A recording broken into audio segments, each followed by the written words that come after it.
Passif et investissement, j'en ai déjà touché un petit peu de mots dans l'autre leçon, enfin dans l'autre vidéo.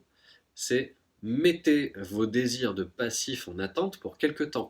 Les passifs, on en a besoin. Ça sert à rien d'être seulement investisseur et de jamais pouvoir jouir de ses investissements.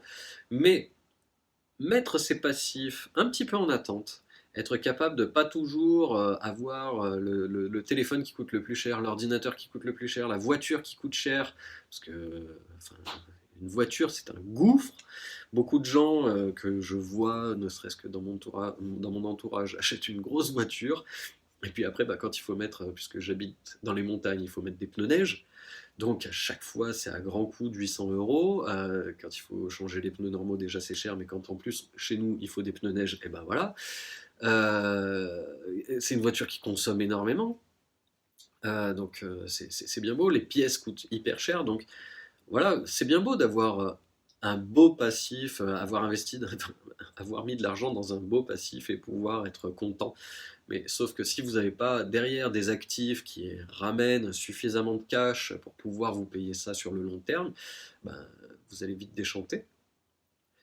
Même vos passifs seront de meilleure qualité, c'est-à-dire que plus vous allez être en capacité d'attendre pour acheter un passif, que ce soit une belle maison ou une belle voiture ou une belle montre ou quoi que ce soit, si vous avez d'abord investi dans des actifs, les passifs que vous allez pouvoir vous offrir seront de bien meilleure qualité.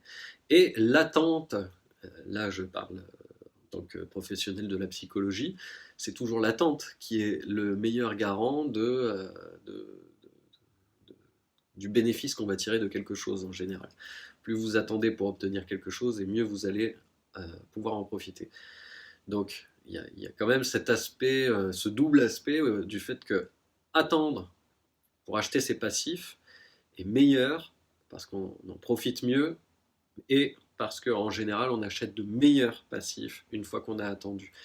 Si j'ai 1000 euros et que je veux tout de suite acheter une télévision, bah voilà, hein, bon, déjà pour 1000 euros, je crois qu'on a déjà des très belles télévisions, mais si, admettons, je l'achète dans 2 ans avec tous mes actifs qui ont amené suffisamment de cash, et ben à ce compte-là, je peux m'acheter peut-être une télévision 2000, j'en sais rien, je dis n'importe quoi.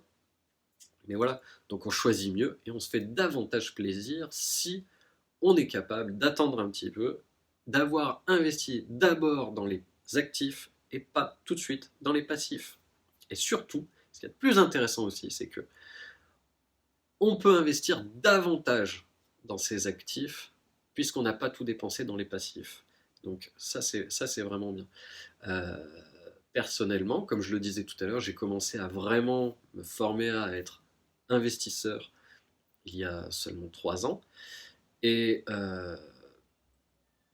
si j'avais su ce que je savais aujourd'hui, j'aurais pu investir dès le début beaucoup plus que ce que j'ai investi maintenant. Mais bon, c'est comme ça. On fait avec ce qu'on a, on fait et c'est déjà pas mal.